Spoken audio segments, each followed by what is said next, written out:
Mike Adams here with OblivionAgenda.com. That's the new website where I'm posting analysis videos about what I call the Oblivion Agenda, which is the agenda to annihilate humankind. You could call it depopulation, genocide, eugenics, galactic genocide if you wish, whatever you want to call it, but it's the same thing. And, I recently gave a talk in Branson, Missouri, and thank you for all of you who attended. And that talk was entitled Oblivion Agenda, and I promised to post a lot more discussion and analysis of the important points of that talk on OblivionAgenda.com. And so that's what this is. Now, in this video, I'm going to be talking about the takeaway analysis of what I learned at the event from the incredible contacts there that is, not just speakers, and I spoke with most of the speakers, but there were a lot of behind the scenes, very powerful or influential individuals, people who work inside the government, even in DHS, for example, people who work in security, people who are former special forces, people who are CEOs of very big corporations that are involved in things like preparedness. And I'm not going to mention any names because that's not important, but what I've done is I have aggregated what I think are the big takeaway points from all of this from some very intelligent, very successful people about what they think is about to happen in America. And so that's the analysis of this, and it starts with bad news. The bad news is that there is consensus across most well-informed, powerful people that it's over for America, that it's going to get much worse before it gets better. In fact, there's even, of course, a spiritual component to all of this that becomes very quickly Book of Revelation, 7 years of tribulation, all these things. By the way, which most people believe has not begun yet. So there will be 7 years of incredible difficulty and famine and, the 4 horsemen of the apocalypse and all that. That's coming. We haven't even begun that, and things are already falling apart. But I want to give you the highlights of sort of the takeaways from this. So again, it's over for America. It's now just a matter of time before America falls apart. And if you've been listening to my podcast, you know that I anticipated America as we know it would be over by 2025. And in fact, I've said with some degree of certainty that Trump would be the last president of the United States of America as we know it today. And by that, what I mean is, 50 states. I think we're going to experience, almost regardless of who wins or loses in 2020, or especially 2024, we're going to experience probably secession and breakaway, maybe regional nation states. America as we know it, I believe, is over. And this was really reflected back to me in many of the private conversations that I had with well-informed and well-positioned individuals. So America is known by many people to be over, we'll say. And what we mean by that is a collapse of the centralization of power.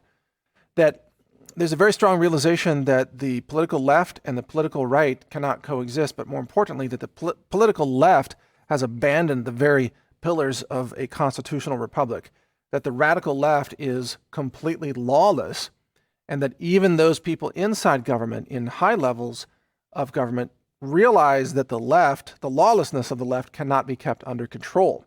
And so it is widely expected that there will be mass chaos and social unrest and lawlessness in left-wing cities, and that this is coming in the next, let's say, 5 to 6 years, one way or another, kind of depending on what happens with elections and the economy and perhaps the stock market and so on. I don't know where this fits in, but there are also a lot of people who believe that there is a land invasion of the United States from military forces that's being staged. So that Russian tanks, for example, are being staged in Central and South American countries, or perhaps even Mexico. Now, you've heard that from Dave Hodges before, and I did interview Dave Hodges from the Common Sense Show, and I'll be posting that interview soon. But I heard this from other people as well, that there are Russian troops that are being trained and being staged, and some of them trained in the United States, that there are sleeper cells of United Nations operatives who have already blended into the population all across the country, and that those sleeper cells are just waiting to be activated to carry out acts of terrorism, to attack the institutions of the United States, such as state capitals and governments, and perhaps Trump or Washington, D.C., and so on. That there is a big agenda to take America down, and that Communist China is very much part of this agenda.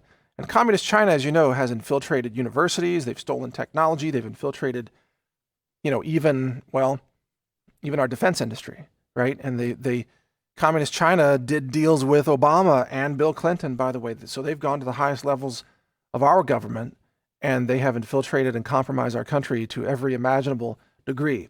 And that Communist China is planning to wage a massive assault on our monetary system by potentially selling off U.S. treasuries, collapsing the debt selling capabilities of the United States, and rolling out their own gold-backed currency and pushing for the collapse of the dollar as the global reserve currency, or petrodollar.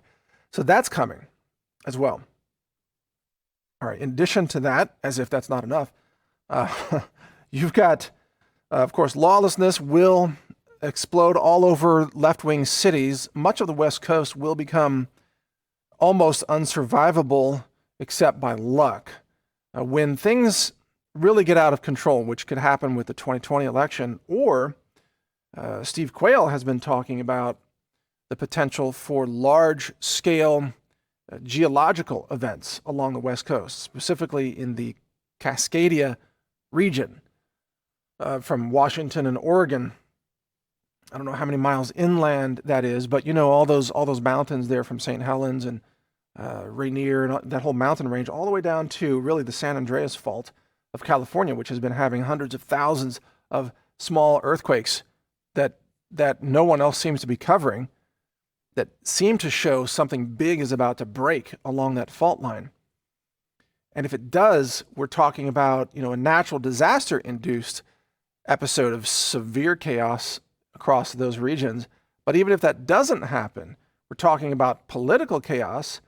And one of the things I learned is that even federal law enforcement agents, whether Border Patrol or federal response teams or DHS or what have you, they have already, and by the way, this is consistent with something I mentioned over a year ago, they have already been ordered to not bother prosecuting most crimes in those left-wing cities like Seattle, Portland, San Francisco, Los Angeles, and San Diego. And right now, they are barely able to keep up with the big serious crimes like, organized crime assassinations. Anything smaller than that is now largely being ignored. And it is understood by these departments that the lawlessness of these left-wing cities is now uncontrollable, and the expansion of the lawlessness is unstoppable. It will now become an uncontrolled collapse of law and order. And you're already seeing it in these left-wing cities in terms of the homelessness, the human feces all over the streets of San Francisco. You're seeing the collapse of public health. You're seeing the return of all these, third world diseases now in these cities. The collapse of law and order, just violence in the streets. Nancy Pelosi wants to run again because I guess she's done such a great job thrusting her people into destitution and substance abuse and homelessness and poverty. But it is understood at the federal level now that these cities are going to collapse and that the federal agents are not going to be able to stop it. Do you remember over a year ago, I warned that I had learned through some of my other contacts with military contractors, or I should say former military security contractors. That's how they operate today. That's their job. They get hired to do security gigs paid for by, defense contractor companies like Blackwater, although I don't know anybody who's i.e. Blackwater.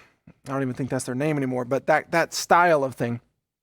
But they told me over a year ago that there was word going around that events were coming Many left-wing cities were going to collapse, and the order had been sent down to those who coordinate these contractors to prepare to hire masses of contractors to almost quarantine these cities, to sequester them, to block the roads going in and out of these cities, but not to go into the cities and engage what, frankly, even the federal agents call zombie mobs, or just zombies, not to engage the zombies because the federal government already knows, or at least certain people in the government, they know that these left-wing cities are a lost cause, that they're unrecoverable.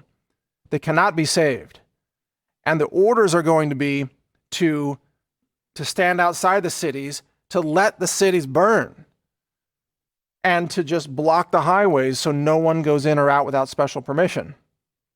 And what I have now learned since then absolutely confirms what I was told, over a year ago about that, about contractors who are going to be, in fact, hired to enforce quarantines of entire cities.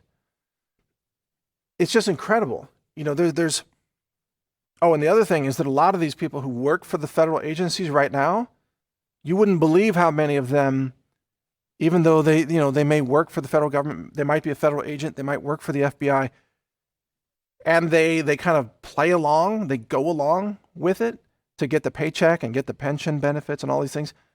They have told me that they are going to quit their jobs when it hits the fan, that they are going to go home and protect their families. They have plans to move, to get out of Dodge early. So when they start to hear things about what's going down, the lawlessness, perhaps the attempted Antifa wave of violence, or maybe a communist coup, or maybe the land invasion from, UN troops or what have you, they are not going to show up and report for duty just to be part of some government agent suicide mission to go engage a bunch of, mobs of dangerous zombies in Los Angeles or something. They're not going to do that.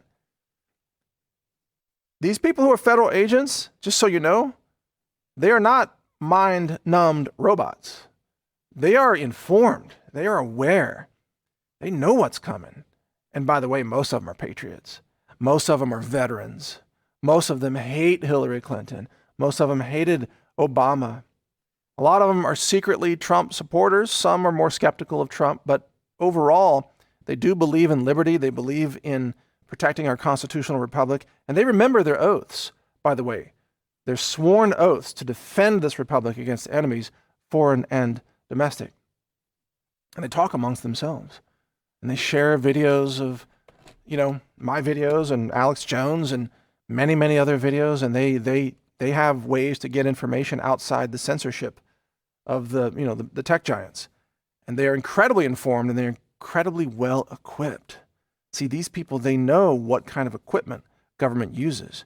They know what's the night vision setups that are used by federal agents, or, warrant serving raid teams, that hit houses and try to take people out. They know exactly how those things go down. They know how to operate flashbangs, and they know what kind of IR designators or illuminators are used, just on and on and on. The communications frequencies for the local regions, everything, because they do that job. But they are not going to take orders from Darth Vader. You see, they are not. They have plans. So there is a massive resistance even within the federal government itself, a resistance against the tyranny that they see coming. And by the way, they really are extremely annoyed at any time that their bosses put them in a position of maybe having to enforce some kind of tyranny against the citizens.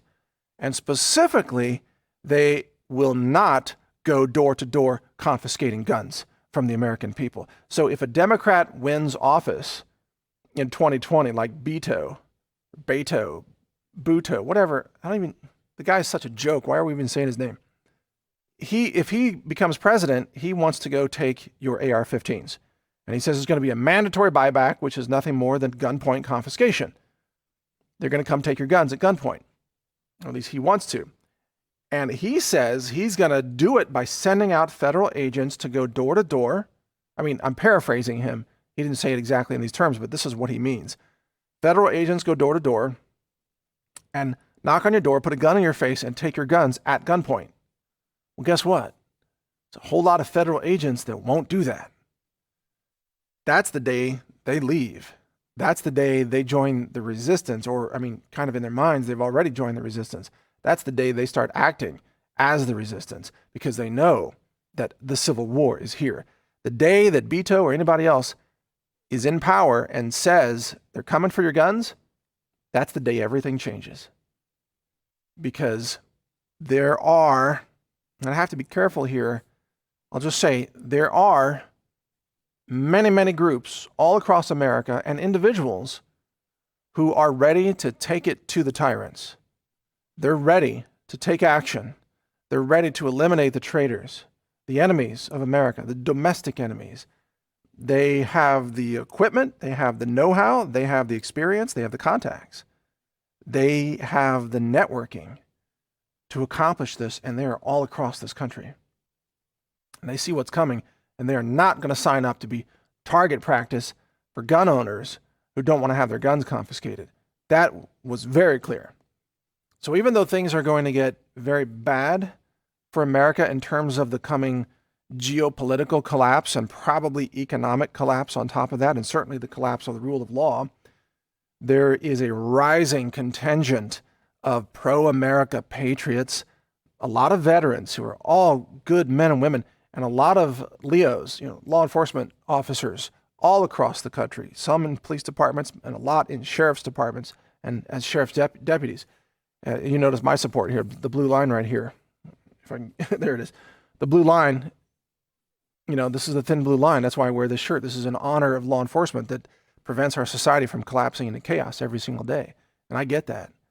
And all the law enforcement officers know very well how close we are to collapsing into chaos, especially in liberal cities like Chicago or Houston or, LA and so on, or Baltimore for that matter, and Miami. So many of these cities are just one police shift away from total anarchy. And that's what's going to happen. But these law enforcement officers and these federal officers, I'll say, federal workers, are very much informed. So things are being put in place in the minds and perhaps in the hearts and spirits of all these people. They know which side they're on. They already know they're on the side of America, the side of liberty, the side of the Second Amendment, let's say, when all of this comes down. They've already picked a side. And they know what has to be done, and they are ready to do it. Okay, another thing is that this is something that was really driven home to me in a number of conversations. And again, I'm not going to name the specific people. I don't want to get them in trouble. But it is well understood among law enforcement, special forces, federal agencies, and so on, that the real problems following the collapse are going to be local problems, or at most regional. These local problems, which are, again, generally described as zombie apocalypse, masses of lunatic, drug-infested individuals who are just totally insane and crazy, i.e. Antifa and radical leftists, that these people are going to be a huge problem if you are near them, if you live within walking distance of the zombie masses. They're going to come to your neighborhood. They're going to tear down all the houses. They're going to loot all the jewelry or whatever. They're going to beat up all the white people and rape your dog or whatever they do because they're crazy, insane leftists. They'll probably rape your children because they're all pedophiles. Whatever they do, they're sickos, right? Lawless, insane, delusional crazies. And they're on drugs too, by the way. But that this zombie apocalypse is not going to be an issue if you live in an area where they can't reach. So if you live out in, the countryside in Utah, that's not a problem for you. The zombies can't make it that far.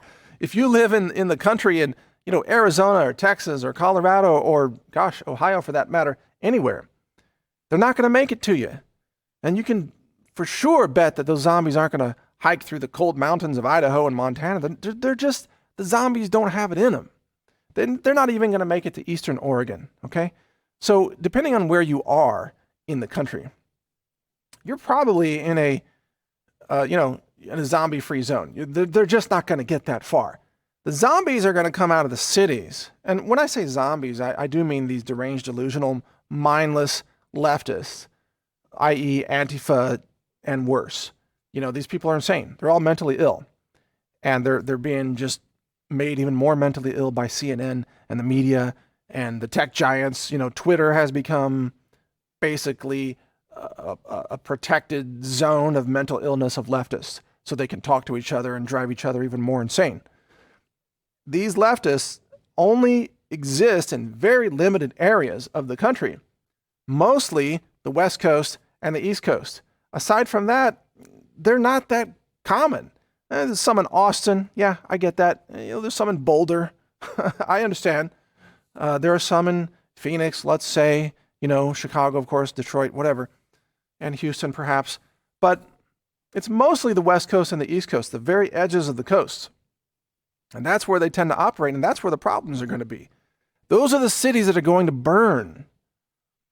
And so those of us who don't live in those areas, I live in Central Texas, for example. I know many people who live throughout the Midwest in Oklahoma or, Kansas, maybe Missouri. Some people live in the Ozarks, where I just was speaking in Branson. That's actually a good preparedness type of place, but a lot of people live in Idaho, Montana, Wyoming, Utah, Phoenix, Eastern Oregon, Eastern Washington, even Northern California, for example, and many other areas. Tennessee is a great place. A lot of areas. North Carolina, lots of places all throughout the country. If you live in those areas, you don't have to worry about the zombie apocalypse. And there's several reasons for that, including some tactical reasons. One of the tactical reasons, by the way, is that once it's on, it's a very simple matter to block the roads. I'll just leave it at that. A couple of cars get their engine blocks taken out right at the front. Highways jammed up forever. You're not going to get out of LA if there are vehicles blocking all the roads. So then you end up putting the zombies on foot, forcing them to go on foot. And the zombies can't get very far on foot because, well, they've never lived in the real world. They've been working on Snapchat and Facebook and Twitter. And so they're going to try to tweet their way across the deserts of California. And they're not going to get very far because tweeting doesn't magically create water for you to drink and keep you alive. So they're going to perish. This was an important realization for me because many of us who are preppers, we, of course, are extremely well prepared with lots of things: emergency medicine, communications equipment, food, water purifiers, let's say, firearms and defensive skills, even long-range shooting skills, which is something that I'm well trained in. Chances are, depending on what goes down, we're probably not going to have to use, we're not going to have to, I should say, engage the zombies. And the real focus of what's coming down should be about how to survive martial law, nationwide martial law, and the loss of infrastructure. What happens when the power grid goes down? What happens when Walmart isn't running trucks to deliver goods to their stores? What happens when the grocery stores can't deliver goods? What happens when there is nationwide martial law, even under Trump? Fuel is controlled. Fuel deliveries are controlled. There may be fuel shortages. So you may have to survive without food, perhaps without electricity for a period of time, perhaps without medical services, perhaps without, UPS delivering to your company. Maybe you can't go to your job, so you don't get a paycheck for a period of time. These are the real issues that are going to affect those who live more in rural areas outside the zombie zones.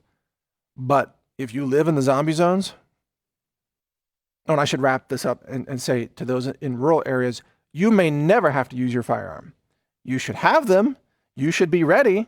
There might be local looting. There might be some local, short-lived individuals who try to take advantage of the situation and rob a few homes. They're going to get shot.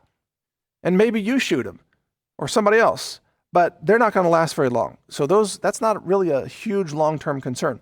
But if you live in the zombie zones, the gun-free zones, like Chicago, if you live in the zombie zone, when this thing goes down, you're going to be in a fight for your life, and the police will not be there for you. This is the big, big takeaway, at least on this topic. You're going to be on your own, and you're going to be surrounded by criminal gangs. You're going to be surrounded by the most violent miscreants, the most insane, delusional, not just zombies, but organized mafia gangs, drug cartels, child traffickers. I mean, these are the most evil MFs on the planet. These people think nothing about ripping your head off. They think nothing about just killing anybody or torturing somebody to get information. These are vicious, like ex-cons that run the gangs in places like Los Angeles. If you're not out of LA when that happens, you're going to be in the fight of your life. You're going to need the very guns and the very magazines that the state of California is trying to take away from you. You're going to wish you had buried a couple of ARs with, 30 round mags and lots of spare ammo and all that, because you're going to damn well need it.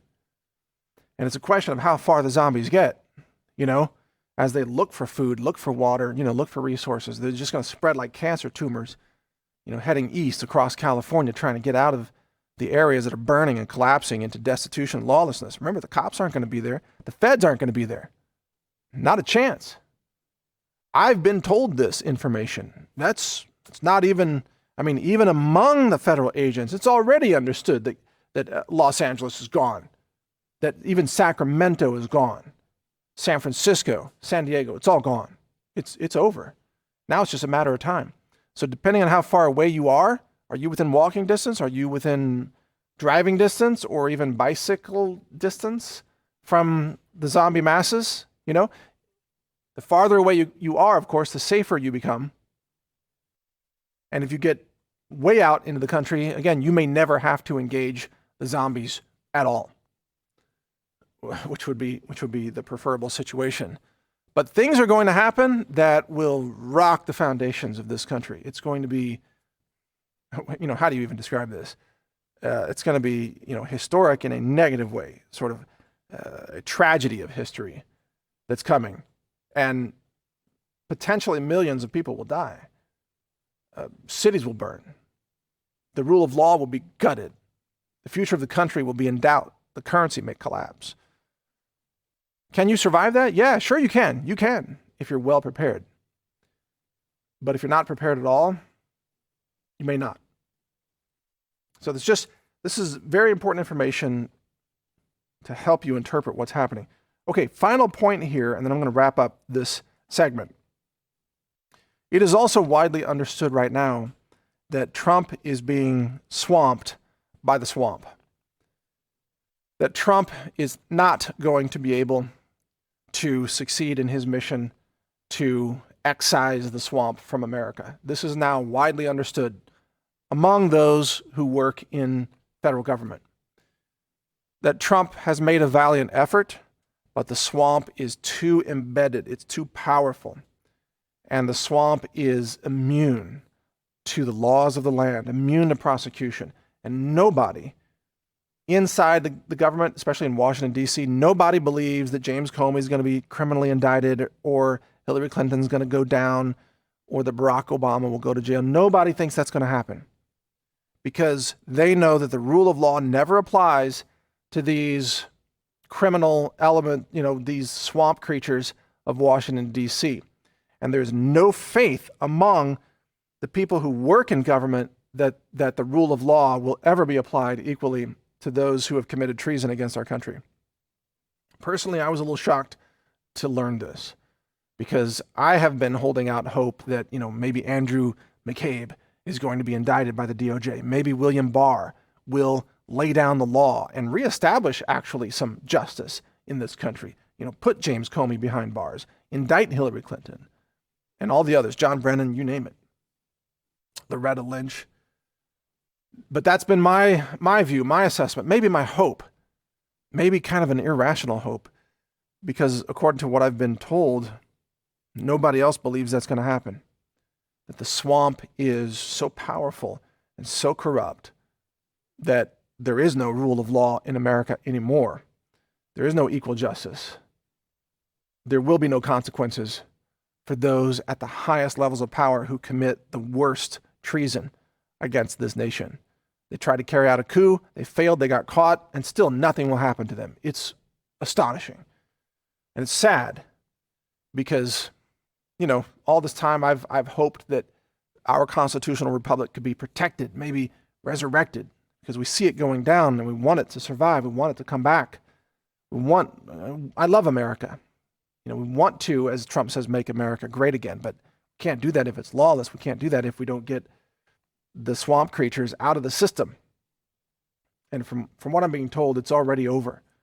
There will be no draining the swamp. It's not going to happen. Everybody's compromised.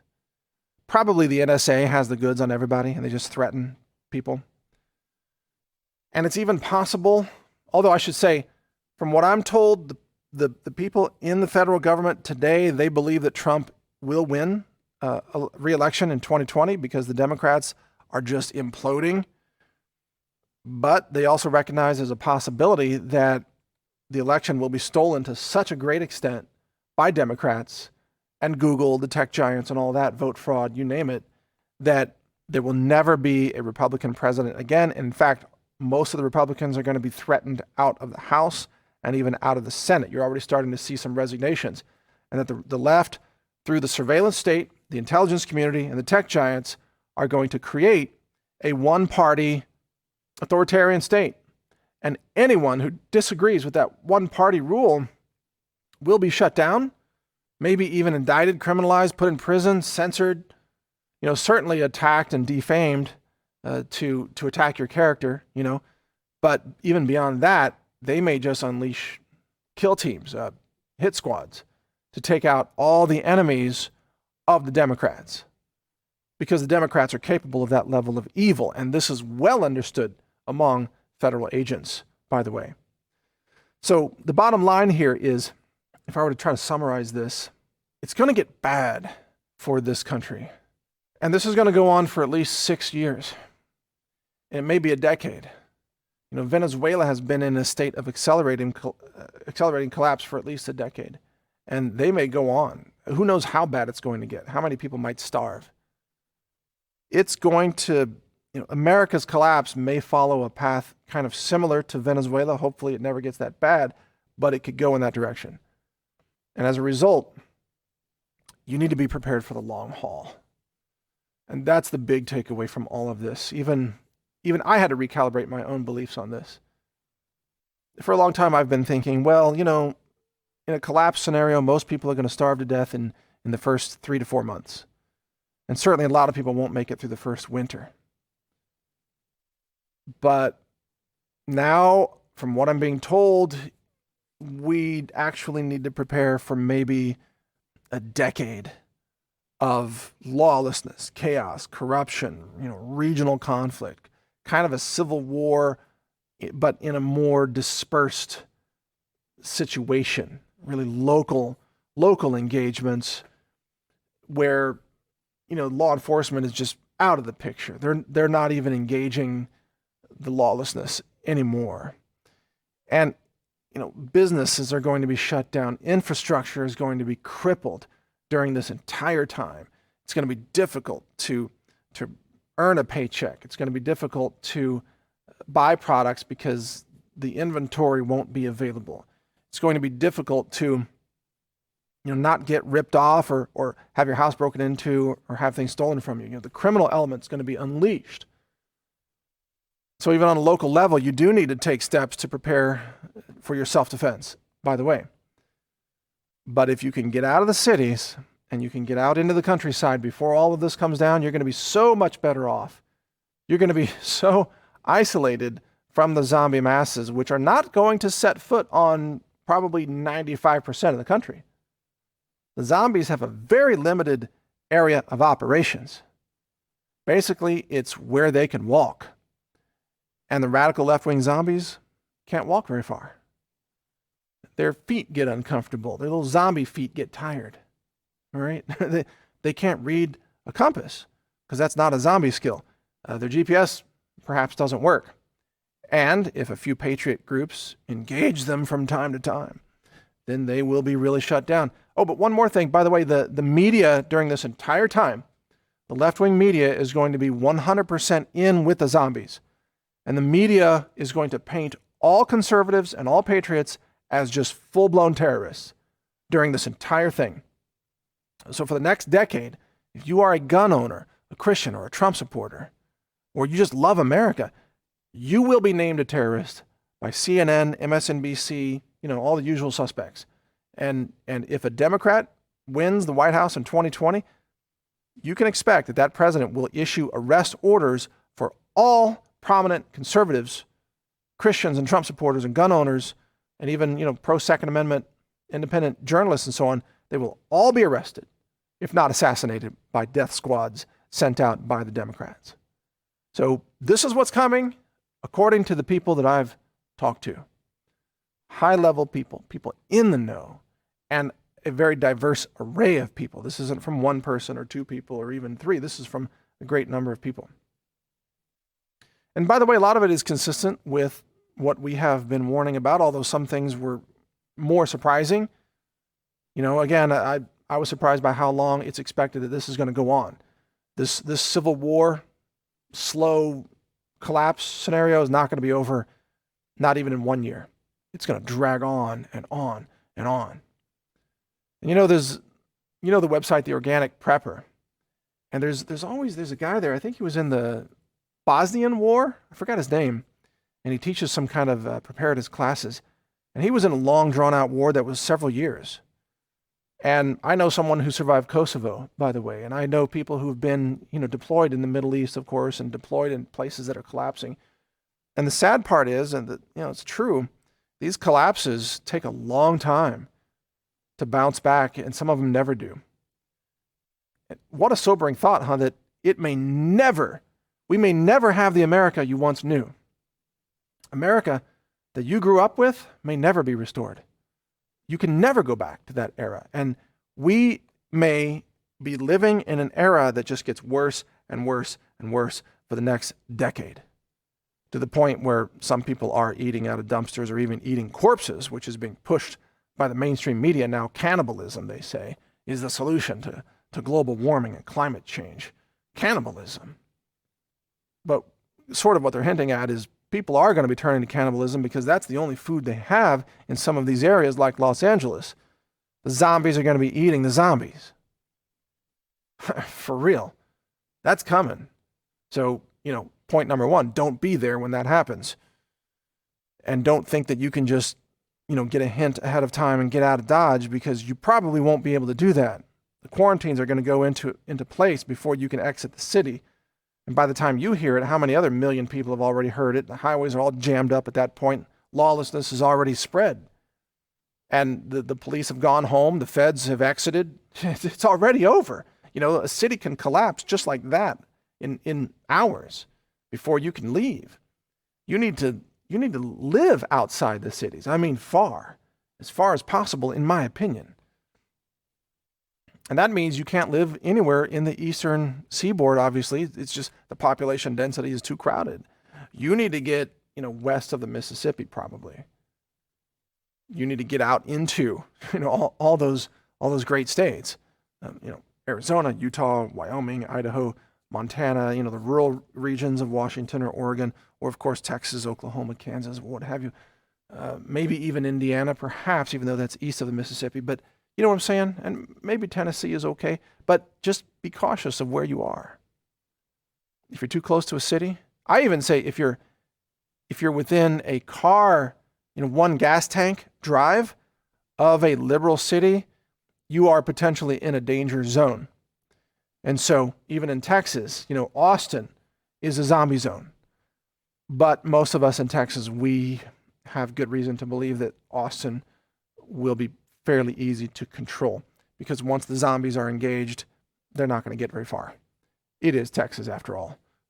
It's like, 70% of the retired veterans are here, and they still know how to defend their country. That's all I'm going to say.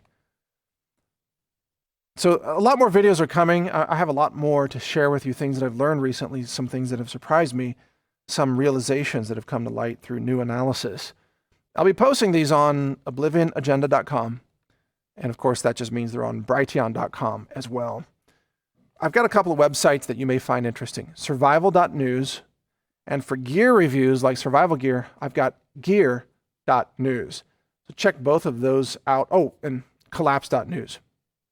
There's some overlap between these sites, just depending on the specific articles, but they're all very valuable sites. I'm going to keep them online as long as I can. It's pretty much known now that when it hits the fan, my main websites are probably going to be seized and shut down. That's going to be newstarget.com and naturalnews.com, but that the seizures will not include many of the smaller sub-sites like collapse.news, gear.news, survival.news, and so on.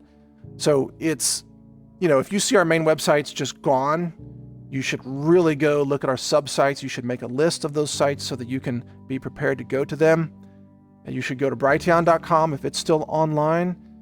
They're going to take us all down at some point, but there's always going to be alternatives of ways to find people if you know the other domain names and so on, other destinations where they can be found. So make a list now, get prepared now, more than you have ever been prepared before. Time is growing very short. Some of this could be initiated in the next few months, or perhaps, another inflection point in all of this is the 2020 election, and then the months after that election. So imagine November and December of 2020. That's when things could really get fiery and very catastrophic across America, depending on what happens between now and then. I pray for your safety, by the way, just to wrap this up. I thank you for your support. I pray for your survival and your safety, your wisdom and your courage in this incredible time that we face together. Everything is at stake. The future of our nation, the future of our liberty, our freedom, our republic, everything, even our right to keep and bear arms. And I will just say this to share with all of you. I will not give up my firearms. I will not die on my knees with some tyrannical authoritarian regime putting a bullet in my head. I will fight for my rights, my freedoms, and my country. And no matter what it comes to, I will not compromise my principles, and I will not give up my liberties. No matter who wins any election, no matter who's in charge, if they want to come get our guns, they better be prepared for a damn fight, because that's what's coming. If you don't respect the Second Amendment, then the Founding Fathers said that the Second Amendment should be activated against you, because you are the tyrants that are named in all the letters and all the documents leading up to the Second Amendment, which was created to stop tyrants, to stop out-of-control government. When the government comes to destroy the Second Amendment, that's when you know it is most desperately needed. That's its most desperate moment. That's what it was created for. It's like a time capsule of freedom. Use it when it is needed to defend against tyranny. And those of you who are trying to take the guns from people, you should know people aren't going to volunteer to give. They're not just going to give up their guns all across America. You might disarm people in your liberal cities. Go ahead. If you want to disarm people in your liberal cities, that just makes it all the easier for when things really happen. But those of us who live in real America, pro-liberty America, pro-America America, under no circumstances are we going to hand over our AR-15s to a bunch of lunatic, lawless, left-wing tyrants and authoritarians. Under no circumstances. It's not negotiable. That is the line in the sand. And if you don't realize that, you're going to be corrected at some point. We'll see what happens. Thank you for listening. Thank you for your prayers. Everything is at stake. Take this seriously. Share this where you can. Encourage others to go to oblivionagenda.com and stay informed. God bless you all. Thank you for watching. If you want to support our mission, visit us at healthrangerstore.com for the world's largest selection of lab-verified superfood and nutritional products for healthy living. It's at healthrangerstore.com.